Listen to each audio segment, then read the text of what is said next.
Soy Fernando Díaz Villanueva. Hoy es 31 de octubre de 2024 y esto es La Contracrónica.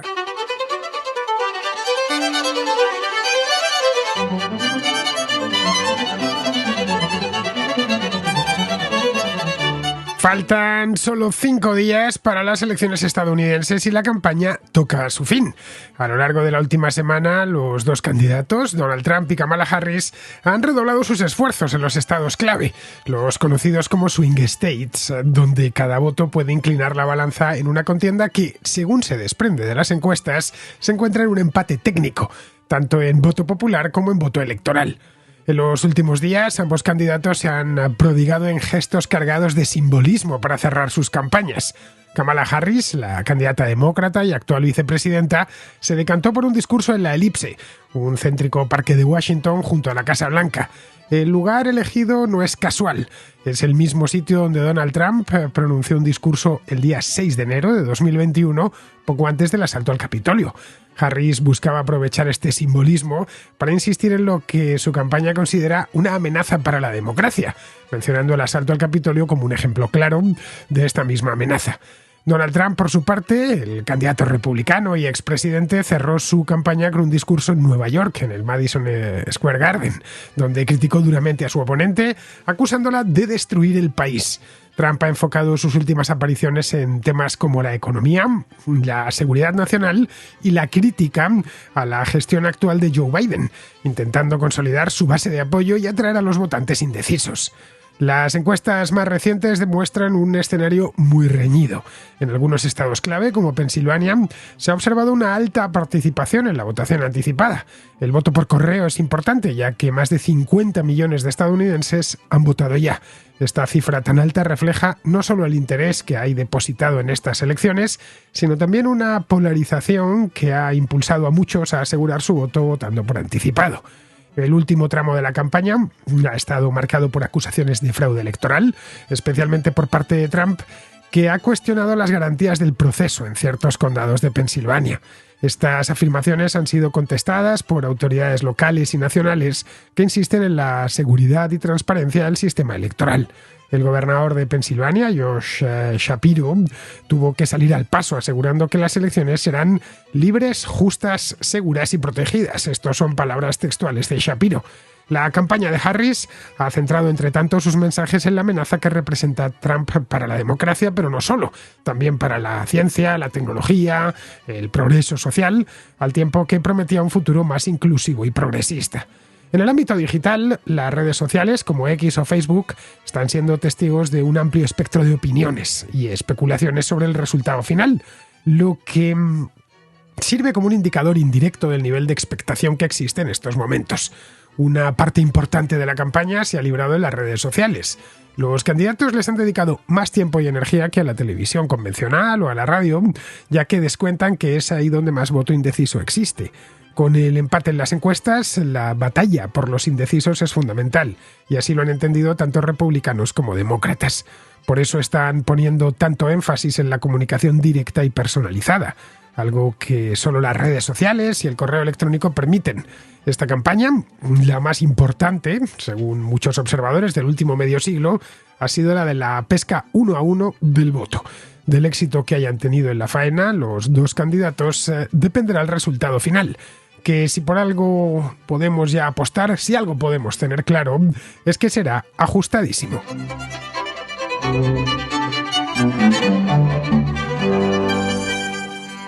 Faltan solo 5 días para las elecciones de Estados Unidos y podemos decir ya que la campaña electoral ha concluido. No ha concluido formalmente. En Estados Unidos no existe legislación alguna sobre la duración de la campaña. En España ya sabéis que son 2 semanas. Tampoco de cuándo debe terminar la campaña. Se entiende o se sobreentiende que debe terminar en el momento en el que la gente, el primer votante, se acerca hasta la urna. Es decir, el mismo día de la jornada electoral. Allí en Estados Unidos no existe esto que tenemos en España de la jornada de reflexión. En España las elecciones se celebran siempre los domingos, lo que hace que los sábados electorales sean sábados en los que no puede haber campaña, al menos campaña oficial. Esto es algo que cada vez que hay elecciones, en los últimos 20 años, desde que Internet irrumpió en nuestras vidas, pues se denuncia como algo ya innecesario, superfluo, en tanto que la campaña se mantiene en redes sociales o se mantiene en sí misma en las páginas de Internet. Pero bueno, el hecho es que aquí no lo han quitado y en Estados Unidos ni se les ha pasado por la cabeza meter eso del día de reflexión. Pero bueno, el hecho es que como se celebran siempre en martes, al igual que en España y en otros países, la mayor parte se celebran las elecciones en domingo, en Estados Unidos se celebran siempre en martes, os lo contaba aquí hace un par de semanas La Razón. Pues bien, se da de forma tradicional, de nuevo, se da por culminada la campaña una semana antes, es decir, el martes anterior. Por culminada, más que por terminada, porque la campaña continúa. Los mítines de cierre de campaña de ambos candidatos tuvieron lugar este mismo martes, es decir, el día 29. Kamala Harris escogió para cerrar la campaña la ciudad de Washington, es decir, Washington DC, y Donald Trump su estado natal. Su estado natal es Nueva York, aunque él resida en Florida. El último acto de Harris tuvo lugar, os lo comentaba en la introducción, en La Elipse. La Elipse, para cualquiera que haya estado en Washington DC, sabrá perfectamente a qué me refiero. Yo he estado 2 veces en Washington DC y he podido caminar por la propia Elipse. Es un parquecito con forma elipsoidal, de ahí el nombre, que se encuentra justo al sur de la Casa Blanca. El South Lawn, que llaman allí, el césped sur o la hierba sur de la Casa Blanca, pues hay una verja, una valla, y detrás está la elipse, que es de acceso público. Tiene forma elipsoidal, al menos la parte central, por lo demás es cuadrado. Es una manzanita que en lugar de edificarse, pues desde el principio se dejó para que fuese un parque, uno de los parques más famosos de todo Washington. Bien, esto está justo enfrente al monumento que hay a George Washington, este monolito tan famoso de 170 metros de altura, que se inauguró después de la Guerra Civil y que, bueno, es motivo habitual en las películas y en las series ambientadas en la capital de Estados Unidos. No era casualidad que Kamala Harris escogiese este lugar, de la Elipse, que por lo demás no es muy extenso. Podría haber sido a cualquier otro sitio, en el mismo National Mall, que está justo enfrente, podría haberlo celebrado, aunque llenar el National Mall ya es una cosa más complicada porque es realmente grande aquello. Llenar la elipse es mucho más sencillo. Pero bueno, tiene mucho simbolismo, al menos lo tiene desde el año 2021, a pesar de que no es muy extenso. La elipse es un rectángulo, lo he ido a medir. Son 400 por 300 metros con una pradera en el centro. Bien, pues es simbólico porque fue allí donde Donald Trump se dirigió a sus seguidores el 6 de enero de 2021. Va para 4 años ya, antes de que un numeroso grupo de sus seguidores se dirigiese a protestar frente al Capitolio, justo cuando los congresistas se encontraban certificando con Mike Pence dentro. Era una cosa fascinante. Teníamos al presidente en la elipse arengando a sus seguidores para que fuesen a protestar ante el Capitolio, donde el vicepresidente estaba presidiendo una sesión solemne en la que se certificaban los resultados. Son estas cosas de la democracia estadounidense que no dejan de sorprender. Bueno, estaban allí certificando los resultados de las elecciones de 2020. La cosa se desmadró y muchos de ellos, de estos seguidores de Trump, terminaron tomando al asalto el Capitolio. Bien, pues lo que hizo Harris, que seguramente reservó este parque con mucho tiempo de antelación, fue en su discurso, prometió restaurar la unidad del país, cabalgando sobre el recuerdo de lo que había pasado allí hace 4 años, es decir, de lo del asalto al Capitolio. Apeló en este aspecto tanto a demócratas como a republicanos. Prometió también reducir el coste de la vida. La inflación ha castigado a los estadounidenses a lo largo de los últimos 4 años. El mandato de Joe Biden, si por algo será recordado, entre otras muchas cosas, será por el repunte inflacionario que fue sobre todo en los años 2021 a 2023 y del que aquí en La Contra he hablado muchísimo. Entre otras cosas porque no solo castigó a Estados Unidos este repunte inflacionario, también ha afectado y muchísimo al continente europeo. Bueno, pues vino a decir que esto se acababa ya, que volvería a ser barato comprar comida y pagar la factura de electricidad y la gasolina. Prometió también aumentar la cobertura del Medicare. El Medicare es un seguro de salud para mayores de 65 años que se financia en parte con retenciones sobre el salario y también tiene otra parte, es una aportación directa federal, es decir, de Washington, vamos, que no la ponen los estados, sino Estados Unidos. Respecto a la inmigración, Lo que hizo, que ha sido uno de los grandes temas de estas elecciones, como de las anteriores y las otras, en un país en el que tan deseable que acoge cada año a millones de personas, gente que llega para vivir allí, pues es normal que la inmigración se convierta siempre en una cuestión electoral. Lo que hizo Harris fue abogar por lo ha hecho durante toda la campaña, pero quiso insistir en este último meeting que dio en la Elipse para pedir una reforma migratoria que permita a los inmigrantes que están en el país acceder a un proceso de regularización. Pero vamos, el plato fuerte no era eso. El plato fuerte era erigirse en algo así como garante de la democracia estadounidense. Más o menos vino a transmitir que o ganaba ella o Estados Unidos estaba perdida. Sonaba un poco como Hillary Clinton allá por el año 2016, cuando trató de transmitir a los votantes demócratas un mensaje similar y aquella vez no le salió bien. Pero es que volvió Biden en 2020 con el mismo mensaje y esa vez sí, a Biden sí que le salió bien. Pero bueno, lo que vino a decir era eso, que Trump es una amenaza para la democracia, que quiere convertirse en un dictador, no lo dijo de una manera tan clara, pero bueno, todo el mundo lo entendía. Caray, por eso estaba en la Elipse. Para eso empleó además toda su artillería. Dijo que Donald Trump estaba obsesionado con vengarse, con la venganza contra Biden y contra los demócratas, y que estaba, y esto es textual, estaba consumido por el resentimiento. Frente a ello, pues ella aportaba serenidad, tranquilidad, unión, una receta de unidad y progreso. Luego, para rematar, les pidió a los asistentes que pasasen página a la era de Trump. Bien. Esto es llamativo porque la página que se cierra ahora es la de Biden, no la de Trump. Pero bueno, ya puede ser que se vuelva a abrir la de Trump, que se cerró hace 4 años, pero vamos, no dejaba de ser un mitin electoral y como tal hay que tomarlo. La campaña de Harris, de acuerdo con las encuestas más recientes, ha conseguido recuperar algo de terreno, especialmente entre los votantes negros, con un apoyo entre los negros supera el apoyo al 85%. Esto lo pude ver ayer. Este grupo demográfico, lo cual lo que nos viene a indicar es que ha conseguido Kamala Harris movilizar de forma muy efectiva a sus bases, la población negra o afroamericana, que es como la terminología que utilizan en Estados Unidos, tradicionalmente ha sido muy prodemócrata, y esa es la razón por la cual que insiste en una elección tras otra en movilizar a esta población. Bien, pues un 85% dentro de la comunidad afroamericana votará, según las encuestas, a Kamala Harris. Luego, además, esta campaña ha sido notable por el uso masivo de los medios digitales.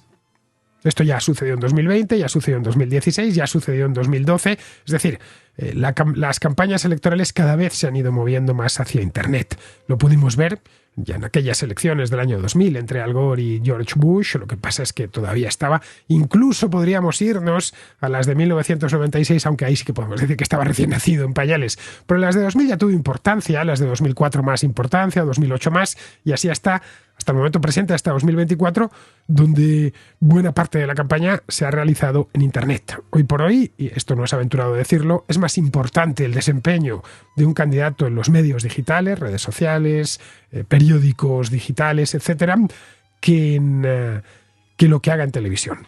Esto mismo hace 30 o 40 años hubiera sido impensable. Bueno, hubiera sido impensable porque no existía Internet. Pero vamos, que todo pasaba por las principales cadenas de televisión. Hoy, en cambio, Internet lo es todo.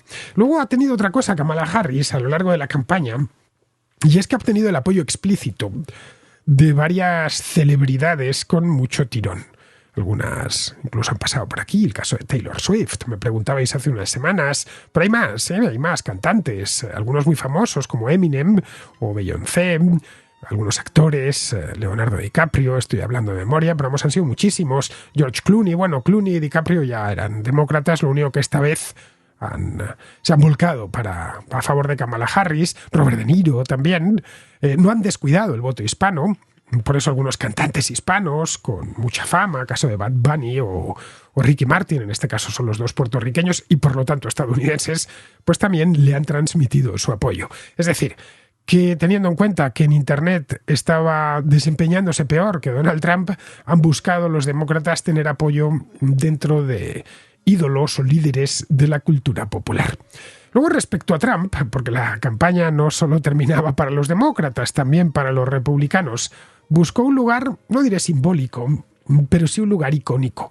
El Madison Square Garden de Nueva York, en fin, cualquiera que haya estado en Nueva York sabe perfectamente dónde está, es un recinto deportivo, aunque la realidad es que es multipropósito, porque el Madison Square Garden lo mismo sirve para partidos de baloncesto que para combates de boxeo, conciertos de todo tipo o mítines políticos. Bueno, este está situado en Manhattan, en la Séptima Avenida, donde estaban hasta los años 60, creo que es cuando hicieron esto, estaba la estación de Pensilvania.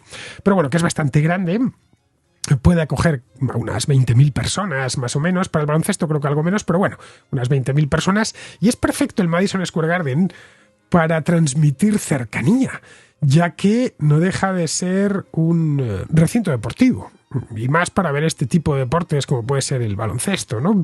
Es decir, que entra mucha gente en poco espacio. Trump salió al escenario y en este aspecto es un tipo fuera de lo común, de cara a las cámaras, habla con mucha soltura, se le nota pues que ha dedicado buena parte de su vida a esto y no se anduvo por las ramas, fue directo a por Harris, a quien atacó con crudeza. Se esperaba que iba a ser así, se comprometió, y esto es más o menos textual, a despedirla como si fuera su jefe. Ahí jugaba con el tema este del aprendiz, ¿no? De quedas despedido. Bueno, pues a despedir a Kamala Harris, tan pronto como llegase a la Casa Blanca, a poner fin a la invasión inmigrante y a expulsar a las bandas latinas que hay pululando por Estados Unidos. Pues el Tren de Aragua o las maras centroamericanas. Bueno, llegó incluso a sugerir que para ciertos crímenes cometidos por estos inmigrantes indocumentados debería aplicarse no la deportación, sino directamente la pena de muerte. Prometió, por lo demás, hizo un pequeño resumen de lo que ya había prometido toda la campaña. Prometió una política comercial proteccionista hacia China, esencialmente más de lo mismo, de lo que tuvimos en su mandato. Criticó la gestión de las crisis internacionales por parte de la administración Biden y se comprometió a reducir el precio de la gasolina.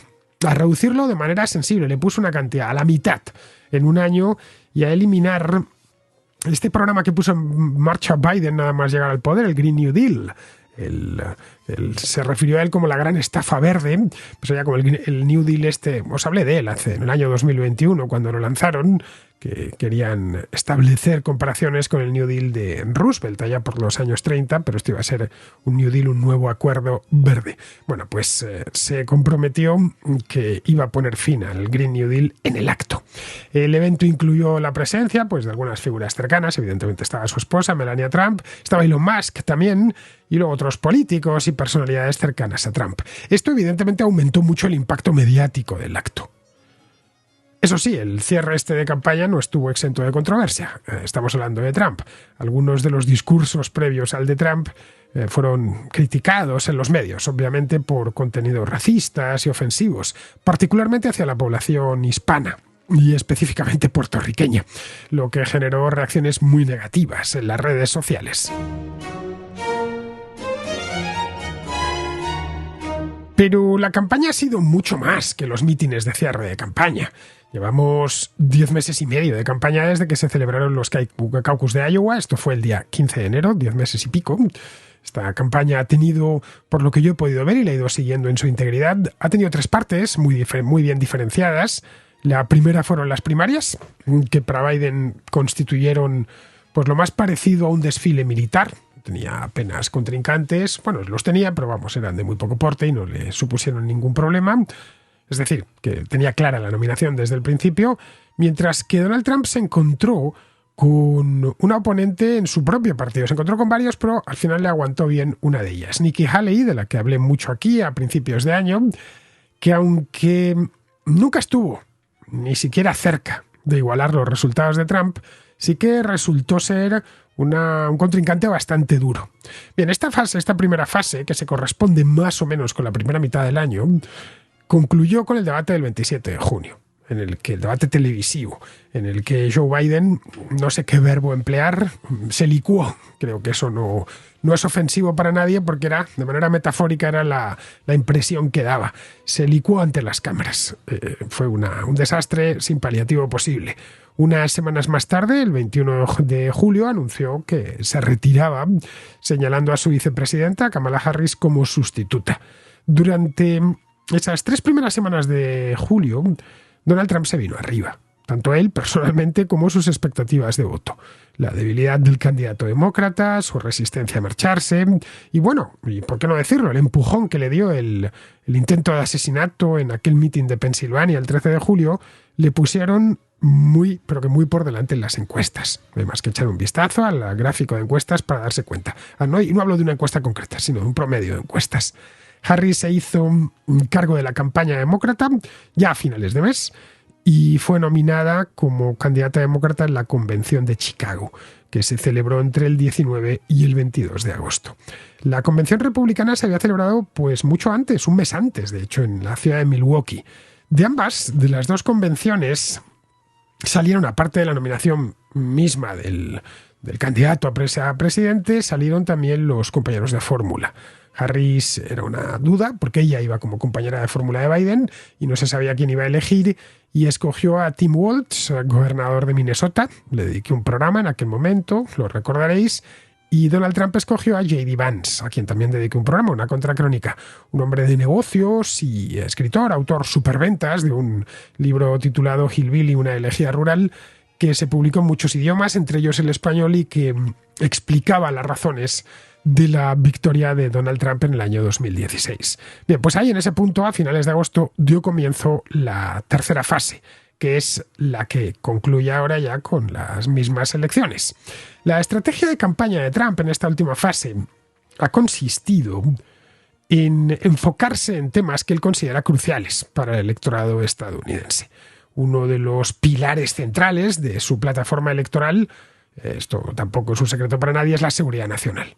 Y la política esta de America First, de América primero. Para América hay que entenderlo cada vez que hablan estos por Estados Unidos. Ya sabéis que se han apropiado del nombre de todo el continente. Ha prometido que van a endurecer muchísimo las leyes de inmigración. Ahora no ha vuelto ya con lo del muro con México, pero vamos, que va a construir o va a promover la construcción de una cosa llamada Ciudades de la Libertad para incentivar el desarrollo económico interior y abordar lo que él describe como la perturbadora relación entre las plataformas digitales y el gobierno. Luego, además, ha estado haciendo hincapié una y otra vez a lo largo de estos meses en revertir completamente las políticas del gobierno actual, del de Biden, asegurando que la vida del estadounidense medio era mejor durante su mandato que ahora, que lo ha sido durante los últimos 4 años. Su base de apoyo sigue siendo fuerte, esa es la realidad. De hecho, mucho más fuerte de lo que se esperaba pues hace un año, poco antes de que diesen comienzo las primarias. Especialmente entre votantes que priorizan la seguridad fronteriza y que quieren regresar a cierto aislamiento en las relaciones internacionales. Su campaña ha tratado de capitalizar ese apoyo dirigiéndose específicamente a esos grupos demográficos. Ha visitado varias veces zonas industriales del Rust Belt, el cinturón de óxido donde estaba antiguamente toda la fortaleza industrial estadounidense. También ha estado en varias áreas afectadas por desastres naturales. Luego, en la esfera digital, ahí es donde la campaña de Trump ha dado su do de pecho. Ha sido muy potente y efectiva, porque descuentan que los medios tradicionales, las cadenas de televisión, las de toda la vida, vamos, igual lo mismo con los periódicos, los tienen en contra, lo cual no es ningún secreto. Para ello ha corrido en su auxilio Elon Musk, que es el dueño de X, una red social que no es ni mucho menos la que más usuarios tiene, pero sí es con diferencia la más politizada, o por lo menos en la que más se habla de política. Por lo tanto, su impacto sobre la política es mucho mayor que la que pueda tener, pues no lo sé, Instagram, que en el que sí, también hay contenido político, pero muchísimo menos. O TikTok o cualquier otra. Escoged la que más os guste. El uso de X por parte de Trump ha sido muy intenso desde que volviese a esta red. Esto sucedió el pasado mes de agosto.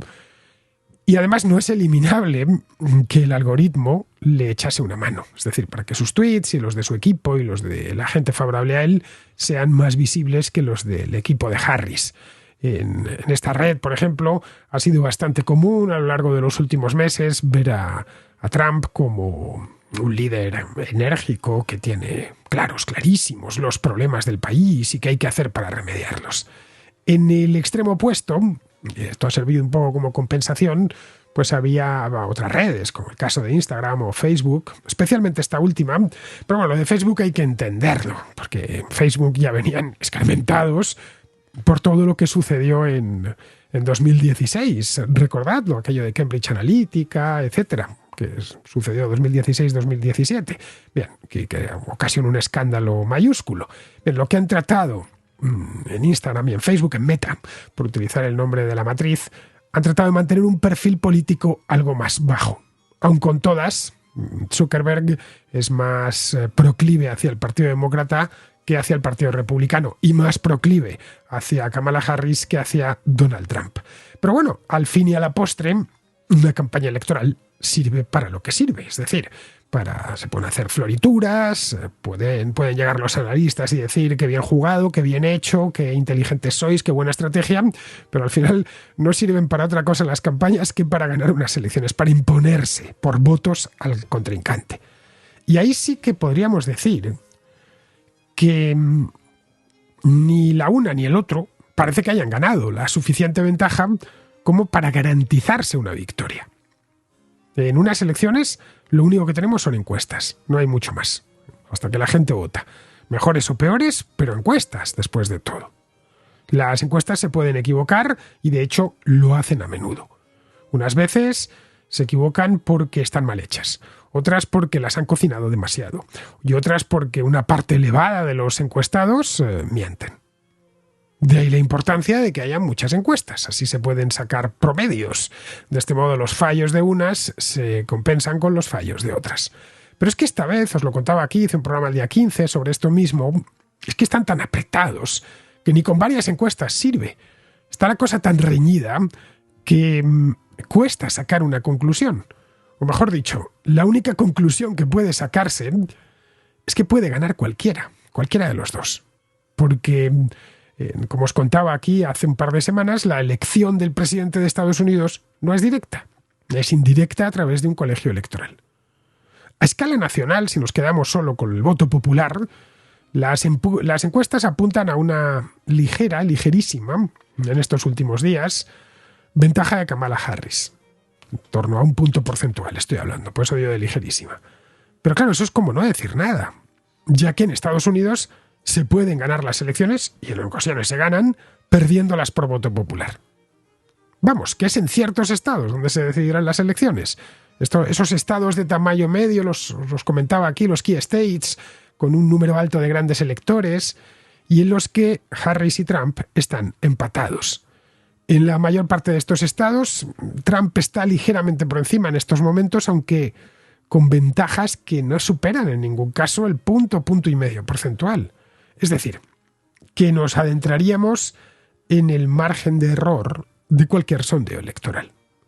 Bien, esto es coherente con los esfuerzos que está haciendo Kamala Harris para apuntalar su apoyo en grupos demográficos que tradicionalmente votan por los demócratas, que os decía antes, de los negros o de los hispanos, que son, por cierto, muy numerosos en estados como Pensilvania o los de los Grandes Lagos.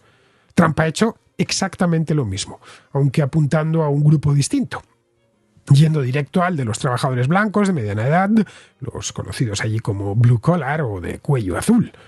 Es un grupo que en el pasado tuvo mucha importancia y en el que Trump cuenta con gran apoyo.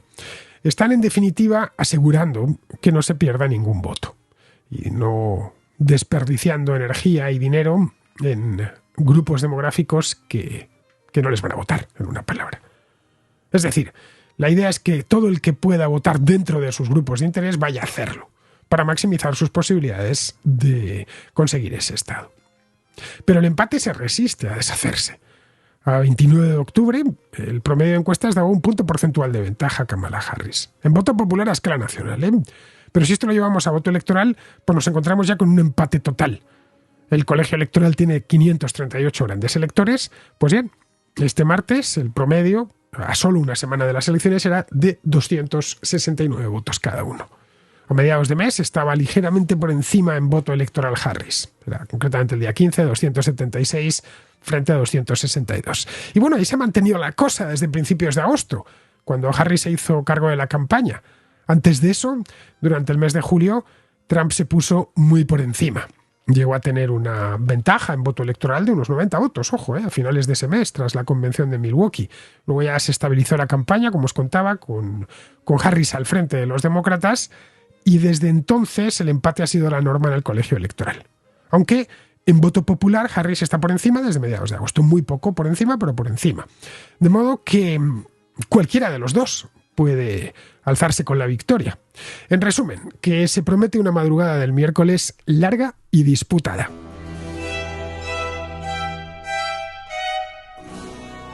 Vamos con la contrarréplica, empezamos con Pino, que es una contraescucha que retoma el tema este de Rejón, del que tanto se ha hablado en estos días, y nos habla de las razones por las que muchas mujeres no denuncian cuando han sido víctimas de un abuso sexual.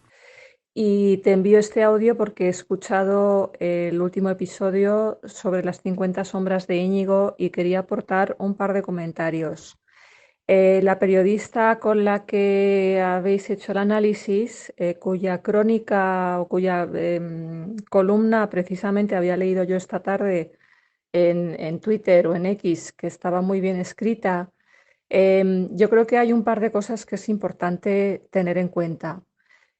Las víctimas de abuso sexual suelen tomarse el abuso como algo que es culpa suya, vivirlo con muchísima vergüenza.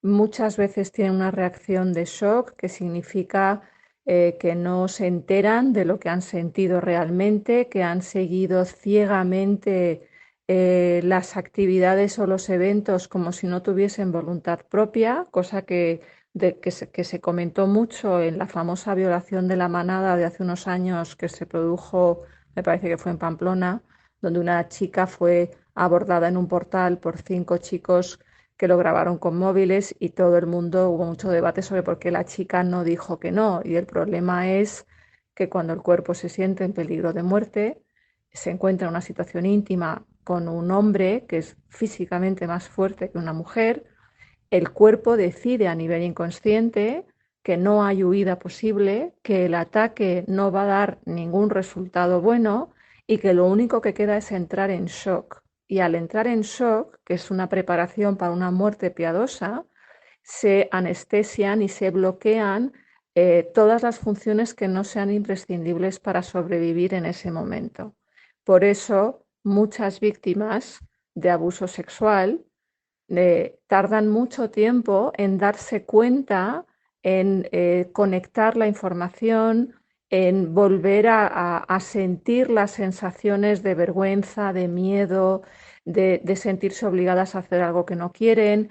Pueden tardar meses o años o décadas. De ahí que ha habido mucho movimiento para que las leyes permitan denunciar abusos sexuales producidos hace muchos años. Entonces, cuando uno nunca ha pasado por nada parecido, que parece que es la situación de la periodista que comenta, no se puede imaginar que vaya a reaccionar así. Y entonces muchos de los comentarios que se han hecho en el episodio que he escuchado hoy son muy ignorantes de esta realidad, porque esto no consiste en general en que una tipa cambie de opinión a los 3 días o porque fulanito no le devuelve los mensajes, ahora voy a decidir que es que no me gustó lo que hicimos hace 3 noches y he decidido que he sido abusada sexualmente.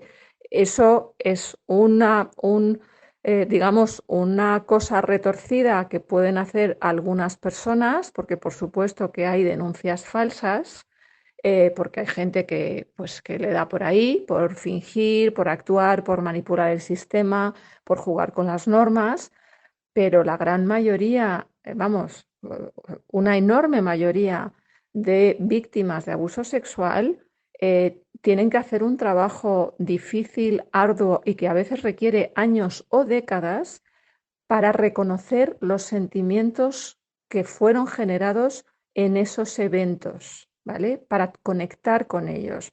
Y lo que hacen la gran mayoría de víctimas adultas, porque es muy diferente si es un niño a si es un adulto, pero incluso un adulto lo que intenta hacer es olvidarlo, explicarlo como qué hice yo mal para meterme en esa situación, claro, es que por qué no le dije que no, o sea, se echa la culpa a sí misma, la gente se mete en el trabajo, la gente se mete en adicciones, la gente tiene insomnio, o sea, viven síndromes de estrés postraumático durante meses o durante años intentando olvidar lo que ocurrió.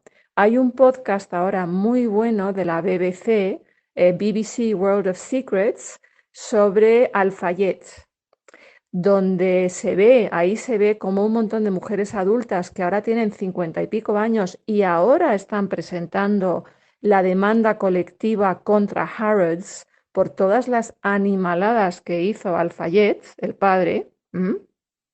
Eran chicas de 20 años, 25 años en otro momento cultural, también es cierto, ¿vale? Entonces, mi aportación aquí es que hay que entender por qué las víctimas tardan tanto tiempo en denunciar un acoso sexual.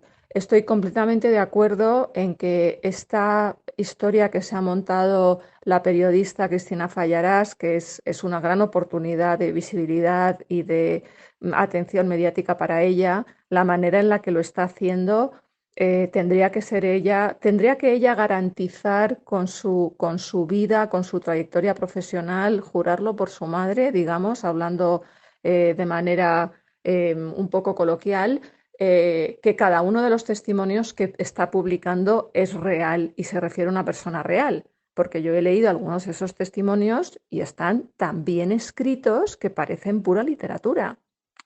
Entonces, creo que ahí sí acertáis en decir que no hay ninguna garantía de que todo lo que se esté publicando sea real, no sabemos de qué están hablando y que se está jugando mediáticamente, porque este es el juego de los medios, de los clics y de los ingresos, del nivel de ingresos asociado a cuántos clics y cuánta repetición y viralidad consigo con mis contenidos, eso está viciando lo que es un proceso de denuncia en un espacio seguro. Yo no sé cómo una periodista puede ser un espacio seguro, pero bueno, eso ya es otro debate. Entonces, bueno, quería dejar plasmado que yo, bueno, yo personalmente sufrí abusos sexuales cuando era una niña, de un amigo de la familia, lo olvidé por completo, no lo recordé hasta que tenía 38 años, con lo cual conozco perfectamente la reacción de shock y conozco perfectamente cómo estas cosas son muy complicadas de entender para la gente que no las ha pasado. Entonces, a la hora de esta conversación y este podcast, este episodio que habéis creado, que está muy bien, simplemente decir que creo que habéis sido bueno, que no habéis tenido en cuenta cuál es la realidad de las verdaderas sufridoras de abusos sexuales.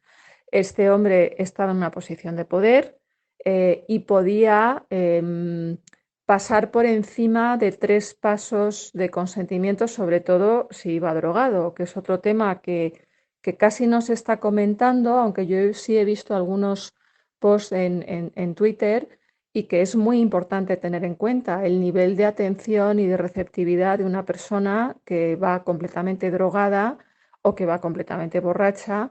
Pues es que eso es muy difícil que sepa interpretar las señales de consentimiento o que siquiera se entere de las señales por las cuales la persona que tiene delante, la mujer que está delante, se está encogiendo, se está retirando, se está intentando ir o se ha quedado tiesa, blanca y congelada porque no puede impedir lo que está ocurriendo. ¿Mm? Bueno, espero haber sido clara. Si tienes alguna duda, encantada de comentarlo más. Y bueno, pues gracias por abrir este canal para que podamos enviar otras aportaciones a esta historia que bueno, que es verdad que hoy en día los linchamientos populares con las redes son más fáciles que nunca, más destructivos que nunca y son más injustos que nunca porque quien debe, o sea, tiene que haber un estudio serio de qué ocurrió y un contraste de testimonios por la parte de expertos y entiendo que eso a nivel de los procesos judiciales sí que se va a hacer. Gracias. Buenas noches. Chao. Pues mira, Pino, no me cabe duda de que una agresión sexual provoca estrés postraumático. Y cuanto más grave es esa agresión sexual, más estrés. Las víctimas quedan en estado de shock y no hace falta sufrir una para imaginártelo. Es fácil empatizar en este caso. Y bueno, nada más producirse la agresión les cuesta mucho reconocerlo, no digamos ya denunciarlo. De cualquier modo, una agresión sexual no deja de ser una agresión, con una serie de agravantes. Pero es una agresión a fin de cuentas. Bueno, es algo similar a cuando te asaltan a mano armada y ves tu vida en riesgo.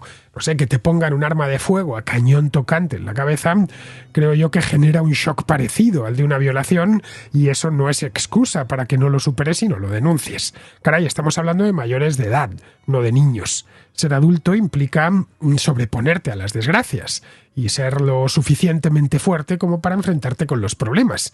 Si no lo podemos hacer solos, siempre podemos echar mano de un especialista que nos ayude con ello. Bueno, esa es la razón por la que a las víctimas de violaciones o de atentados terroristas, o incluso gente que ha presenciado un simple tiroteo, las autoridades les facilitan apoyo psicológico. Yo puedo entender perfectamente que una mujer que ha sido víctima de una agresión sexual esté en estado de shock durante un tiempo, pero debe salir de ese estado de shock y proceder a la denuncia. Si se denunciase más este tipo de actitudes intolerables, estas actitudes se producirían menos porque habría menos impunidad. Vamos, es que yo estoy convencido que este tipo de agresores descuentan que la víctima es probable que no denuncie nada. En el caso de la única denuncia interpuesta formalmente contra Errejón en una comisaría, la de esta actriz y presentadora de La Sexta, Elisa Mouliab, resulta que a ella no le afectó lo más mínimo. Ojo, no me lo estoy inventando, me remito a las palabras que ella misma pronunció hace solo 2 días por televisión. Que la engancharon por la calle, una cámara no sé de qué cadena, y le preguntó. Y dijo que no, que ella no le había dado más importancia, que se quedó sorprendida por la actitud de Íñigo Errejón, una persona a quien admiraba. Pero luego siguió con su vida como si tal cosa. Y se limitó a contárselo a sus amigas. Vamos, en lugar de a sus amigas, o aparte de a sus amigas, debió contárselo también a un agente de policía, tal y como hizo el otro día, por cierto. Pero vamos, que al igual que denunciamos cualquier tipo de agresión de la que somos víctimas en nuestra vida, las agresiones sexuales no deberían ser una excepción. Y es bueno que las mujeres sepan que pueden denunciarlo y que sepan también que deben denunciarlo. Vamos, que no supone ninguna vergüenza y que eso además servirá para que haya menos agresiones en el futuro. Bien, vamos ahora con Juan, que vive en Florida y que nos habla de las elecciones en Estados Unidos, más concretamente del empate en las encuestas. Llevo más o menos unos 10 años aquí en Florida y otros 5 anteriormente en California. Este año es la primera vez que voy a votar y me he registrado como independiente. Estoy queriendo enviarte esta nota desde que Kamala fue proclamada candidata, porque en aquel momento el cambio fue tan nítido y me pareció tan claro, sentí claramente que ella iba a ganar de calle las elecciones. A día de hoy es mucho más difícil seguir pensando eso, tal y como están las encuestas, las noticias, etcétera, pero te tengo que decir que yo lo sigo pensando. Creo que la campaña de Trump está remando contracorriente y a pesar de eso están siendo muy inteligentes. La campaña manda el mensaje ya desde hace tiempo de que no quiere que Trump se salga del discurso que tiene escrito, digamos, en el teleprompter. Y a pesar de eso, Trump se sale todo el tiempo del discurso. Esto yo creo que es una estrategia de la propia campaña para pasar la imagen y la idea que está calando de que Trump tiene muchas políticas que son muy buenas y que realmente no está comunicándolas porque se sale del discurso, pero que están ahí. La gente a nivel general piensa que Trump tiene políticas y que son políticas buenas para el país y que Kamala no se sabe muy bien qué es lo que piensa. Sin embargo, cuando rascamos un poquito, vemos que Trump utiliza expresiones como tengo un concepto de plan, o que cuando habla de un tema como por ejemplo el de los aranceles dice que va a aplicar desde un 100% a un 2000% de aranceles. Una de las críticas más extendidas a la campaña de Harris, incluso desde su lado, es que habla demasiado de Trump y muy poco de su visión del país, de lo que ella quiere del país y de sus políticas. Sin embargo, yo tengo la percepción de que no va a ser suficiente para Trump el conseguir los votos que necesita porque está alienando poco a poco a muchos pedazos del electorado. La pregunta entonces es por qué vemos unos sondeos que están tan apretados o incluso en los que Trump está por delante. Y bien, yo creo que por un lado a la campaña de Trump no le interesa aparecer como que están por detrás, porque si no podría caer como un castillo de naipes. y también porque esto no construye para la retórica postelectoral de que las elecciones han sido robadas. La campaña de Trump ya está construyendo esa retórica igual que hicieron en 2020 porque están lanzando mensajes desde figuras prominentes diciendo que solo hay una opción y es que Trump gane. Si no gana es que se han robado las elecciones. Esto lo dijo el propio Trump en 2020 y ahora es el mensaje que está lanzando su campaña. Desde el lado demócrata tampoco interesa que aparezca como que Kamala está por delante en las encuestas, porque esto lo que haría sería desmovilizar a su base. En gran parte es una base que está buscando alguna excusa para no ir a votar y que de esta manera se mantiene movilizada. Pienso entonces que las encuestas están cocinadas, bastante cocinadas, para que aparezca como que va a dar un empate. También que al estar tan apretadas el margen de error puede hacer que vayan para un lado o para otro, pero también que va a ser muy difícil conocer el resultado la misma noche de las elecciones y que las semanas de después, los días y semanas de después van a ser muy tensos y complicados, especialmente si Trump no gana. Espero equivocarme con esto último, aunque creo que no, y bueno, sigo teniendo esa sensación de que estas elecciones caen del lado del Partido Demócrata y bueno, es una sensación basada en lo que voy leyendo, en lo que voy escuchando, en lo que voy entrando en foros y en distintas fuentes de un lado y de otro, y en lo que voy hablando, pues entre otros lugares, también en mi oficina, ¿no? En el trabajo con gente que vota a un lado y que vota a otro. Venga, que estés muy bien. Como supongo que ya sabrás, Juan, en fin, he venido siguiendo desde la campaña estadounidense desde sus inicios, allá por el mes de enero. He ido preparando programas desde entonces y mis programas no son más que un reflejo de mis propias lecturas y de mi propio seguimiento. Comentaba en el programa de hoy que ha habido 3 fases en la campaña electoral. La primera se corresponde a grandes rasgos con las primarias, la segunda con el mes de julio, tan agitado que hubo tras el debate entre Trump y Biden y el intento de asesinato de Trump en Pensilvania, y luego la tercera, que fue cuando Kamala Harris se hizo con la candidatura y se celebró la Convención Demócrata de Chicago. Si echamos un vistazo al promedio de las encuestas, lo que vemos es que Biden a lo largo de los meses de junio y julio tenía perdidas las elecciones, tanto en voto electoral como en voto popular, y además perdidas con distancia suficiente. El mes de julio, la distancia entre ambos se hizo grandísima. Cuando ya en la última semana de ese mes de julio ya se produjo el cambio de candidato, automáticamente los demócratas pasaron a quedar prácticamente empatados con los republicanos y luego incluso les superaron. De hecho, en voto electoral vienen ganando desde finales de agosto en las encuestas.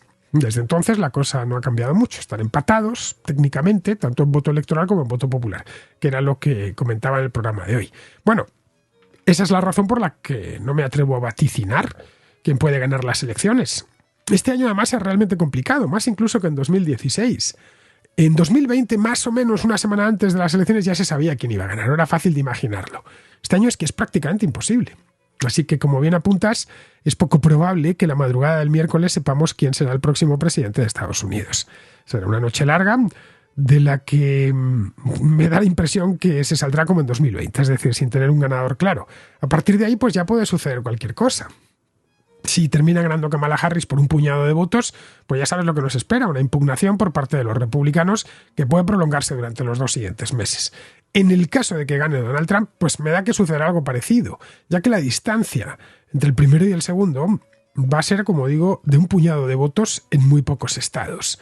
Bien, seguimos con Alberto, que al hilo del programa del otro día, el que hice con Rebeca Argudo, se plantea si las estrategias de ligue que utilizábamos en nuestra juventud hoy seguirían siendo aceptables. Hola Fernando, estoy escuchando tu contracrónica de hoy y he tenido que parar porque me ha dado un ataque de risa cuando has comentado lo de que en tu época con esta ley muchas de las cosas que hacíamos para ligar o seducir hubieran sido un problema.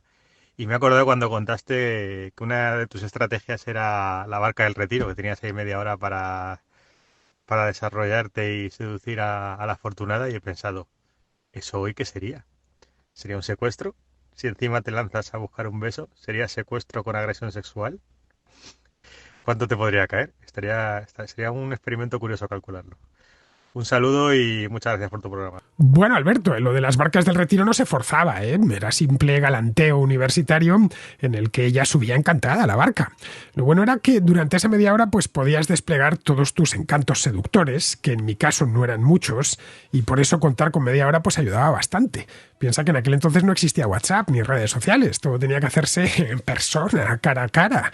Tenías esa media hora de encuentro frente a frente sin que nadie estorbase, y claro, eso había que aprovecharlo al máximo.